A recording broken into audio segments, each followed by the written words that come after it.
صبر، شکر، ذکر اور فکر چاروں بہت بڑا درجہ رکھتے ہیں۔ صبر سے مصائب و مشکلات ٹل جاتے ہیں، شکر سے نعمتوں میں اضافہ ہوتا ہے، ذکر سے درجات بلند ہوتے ہیں اور فکر سے انسان گناہوں سے رک جاتا ہے۔ اللہ والے کہتے ہیں، ایمان جب انسان کے اندر اپنی جڑیں مضبوط کر لیتا ہے تو گناہ مشکل اور نیکی آسان ہو جاتی ہے، دل نرم اور آنکھیں نم رہتی ہیں۔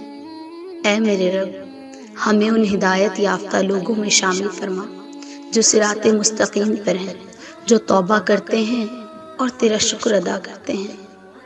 رب پر بھروسہ مضبوط کرنے کے لیے بس اتنا یاد کریں کہ روزانہ رات کو سونے سے پہلے ہم اس رب کو یاد کریں کہ کب کب ہم نے سمجھا کہ ہمارا یہ کام نہیں ہو پائے گا لیکن اللہ نے کر دیا، کب کب اس نے ہمیں مایوسی سے بچایا اور کب کب اس نے ہماری غیب سے مدد کی۔ دعا کرتے رہیں اور توکل رکھیں اپنے رب پر، اپنے رب کی نعمتوں کا شکر ادا کرتے رہیں، کیونکہ بے شک وہی دیتا ہے، وہی دے سکتا ہے اور وہی دے گا۔